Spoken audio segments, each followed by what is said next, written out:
much what I eat and things like that. It does matter to me. But uh, back to the point, though, every one of us are still here. Here we are, and not one of us have starved to death. I got it. I'm okay. The Macedonians, okay, when God gives, He gives out of His abundance.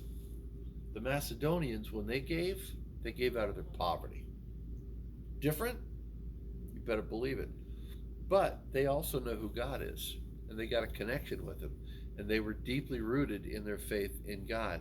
They didn't have riches. They didn't give out of their surplus. They didn't give out of their abundance. They gave out of their poverty. And what freedom that would be if we could get around that.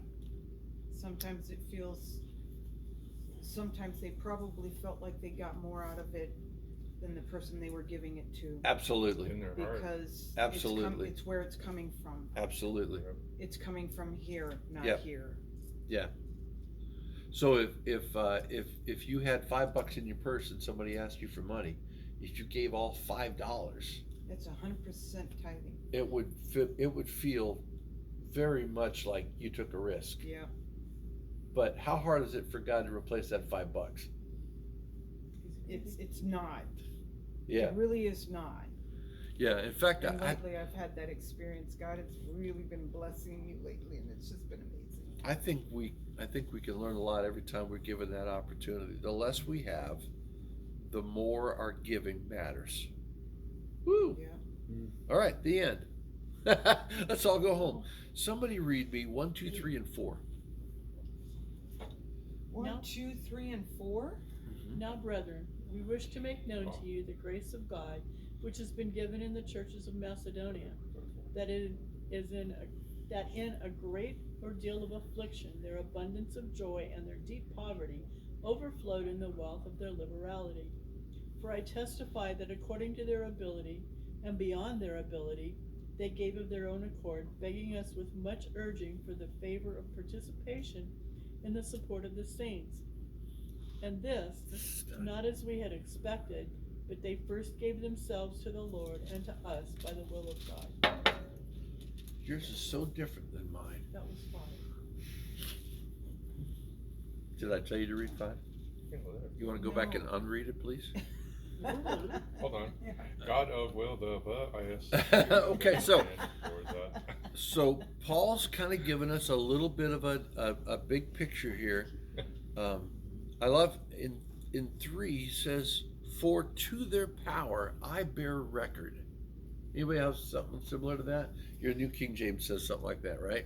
What, For I bear what verse? witness that according to their ability, yes, and beyond their ability, What? they were freely and willing, imploring us with much urgency that we would receive the gift and the fellowship of administering to the saints. So they're saying, Paul's saying here, they barely had enough.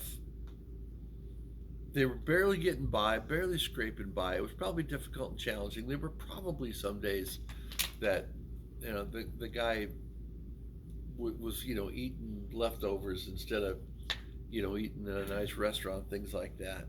But they were willing to give in such a way as to say, I want you to have this. Here's what I want to do. Receive this gift and know that we love you. We love you. I can't come up with a better way to prove love than for people to give out of their poverty. But yours said,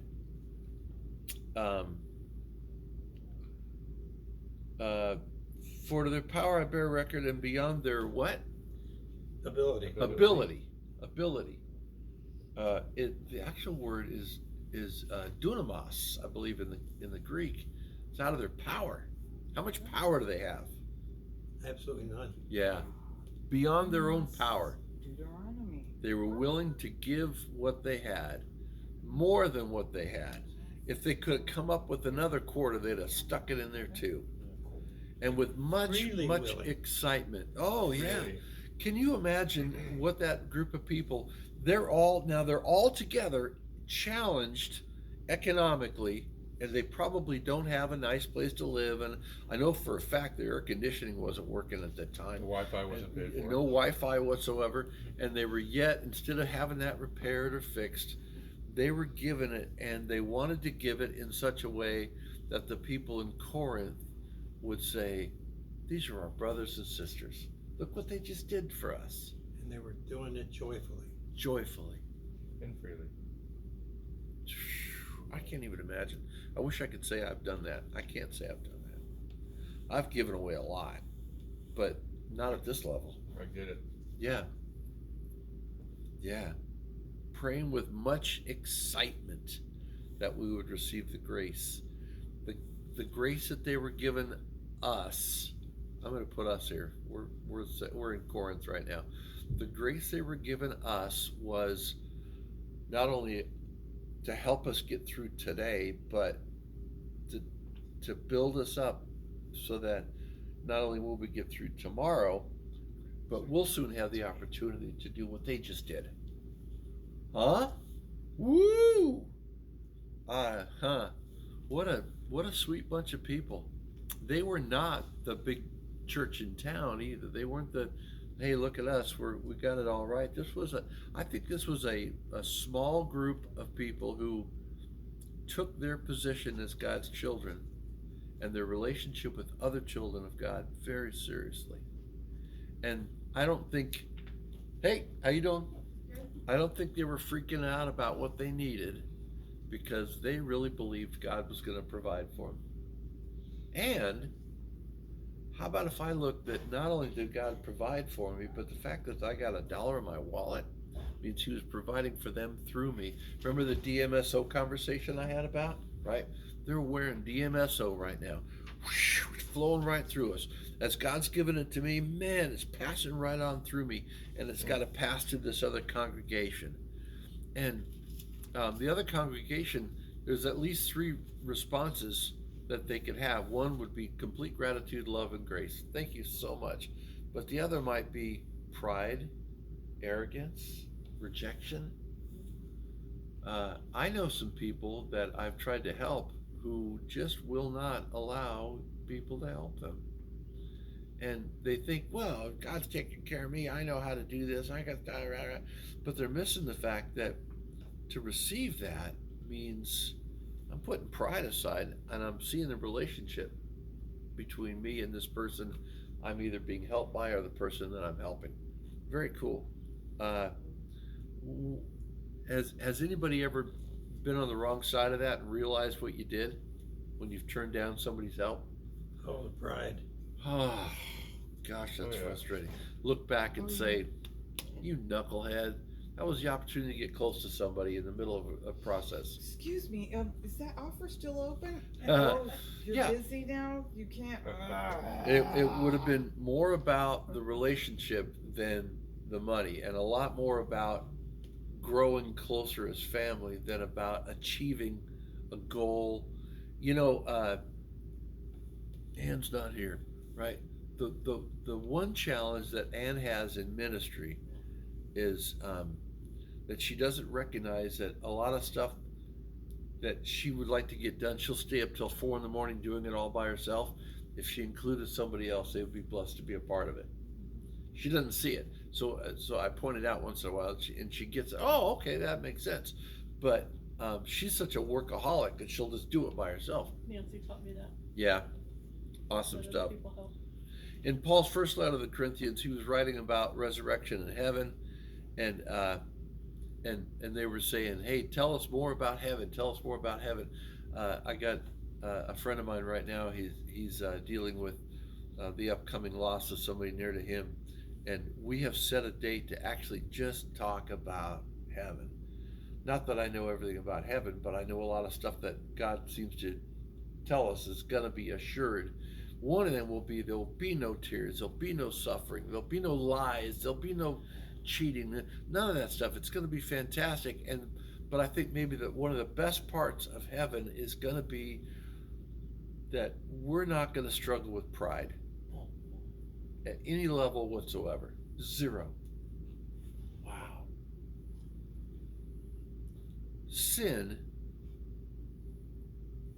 I bet you half of the sin that people commit has got pride in the base of it. These people, though, these Macedonians, man, pride's not even a process for them at this point. Could it be? Sure. Oh, yeah. I hate to say it, but if this goes really well, right, and they find that the more they give, the more they have, the more they help, the more they receive, Do the that more to a- love they show, the more love they get back. Do that to a point of ego. It could easily become an issue, Yeah. and when it becomes an issue, it'll be a problem. But right now, what a wonderful gift God has given those Macedonians, and Paul's trying to explain to these people in Corinth how important this is for the Macedonians, and let's say Nancy's on the other side of that phone, showing these Corinthians, see it like this: what you've received and how it helped you in a difficult time, know what it did for those people who gave it, and I want you to have that too. So now we're back to the giving part. What about when a pastor in church starts to say, this is what you need to recognize, that when you give, you get 1,000 times more than you gave. Whether you see it or not is not nearly as important as what it does for you. What are some of the things that happen when we give? What do we learn? Just name some off the top of your head. It's easy. No. Trust. Trust in who? Trust in God. Yeah. So maybe that's the best one. That's the biggest one.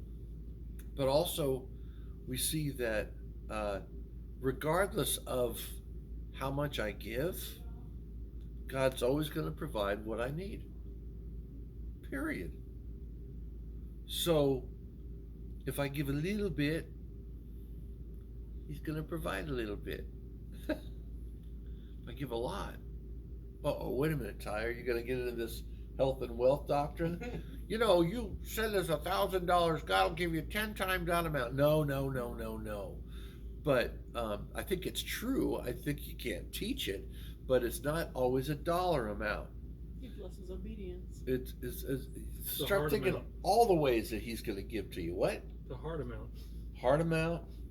Heart amount. Heart, yeah, with a T, absolutely. But also the heart amount.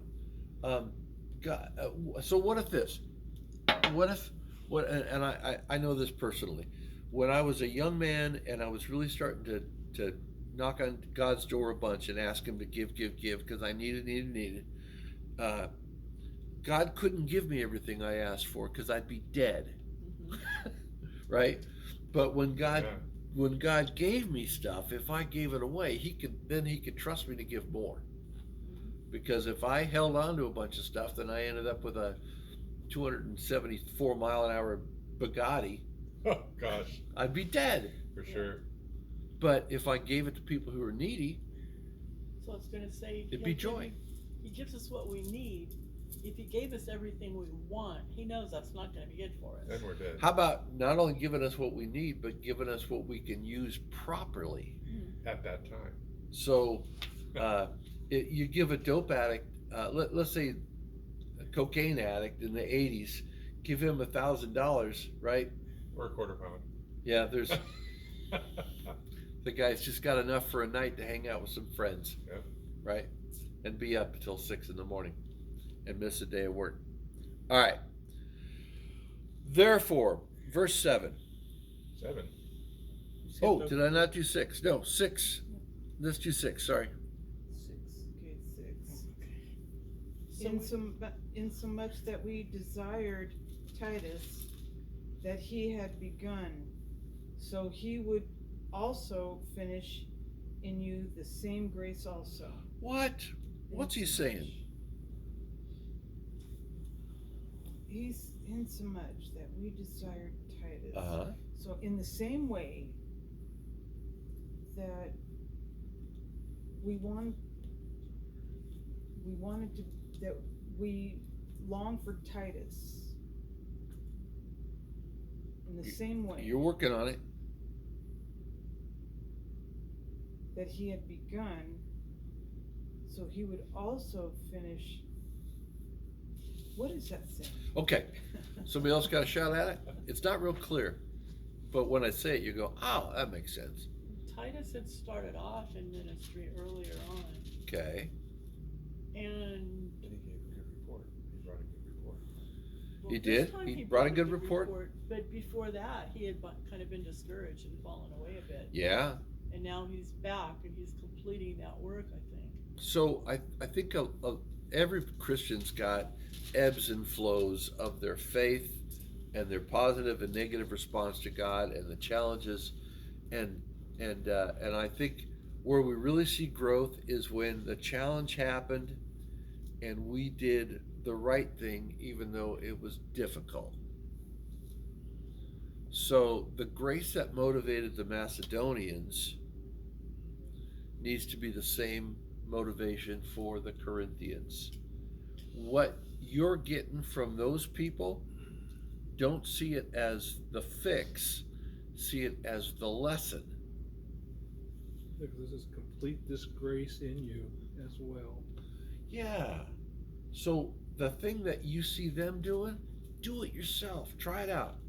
Because how else can you explain a bunch of people who are barely getting by, scraping up all the money they can come up with and sending it to you? Except to say, they must have learned something.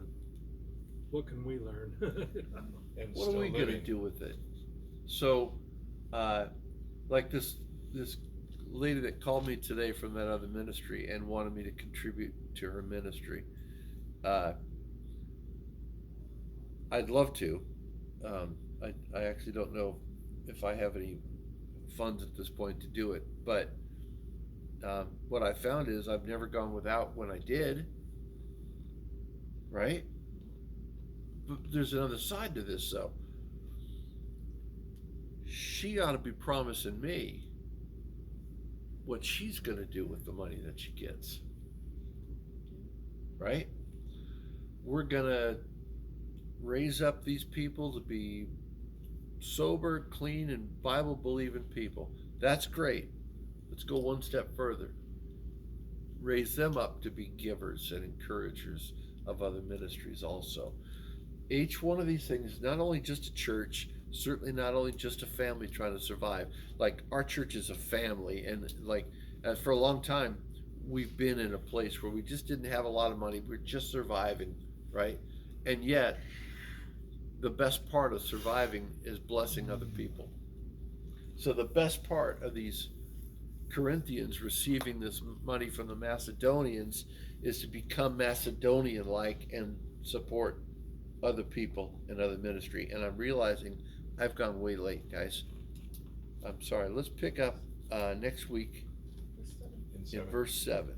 And we'll go there. Tomorrow at 2 o'clock, we will be filming a video in this sanctuary about encouraging believers to vote your faith. If you want to be part of the video, we could use some extra bodies because we're going to kind of make it look like we're doing a thing in church, how we would be praying over the ballots and asking God to bless our work. And with that in mind, I think we're going to call it done. And Done. yeah, let's see. Hey, Paul, Huh? pray us out of here, will you? Okay. Dear Father, just thank you for this time, Lord. Just pray us, you bless us and strengthen us, and sink the word in our hearts, whether in our minds, so that we can remember them through you and through faith in the name of Jesus. Amen. Amen. Thanks, everybody. Thanks for being here tonight. Amen. Let's become Macedonians and Corinthians and give.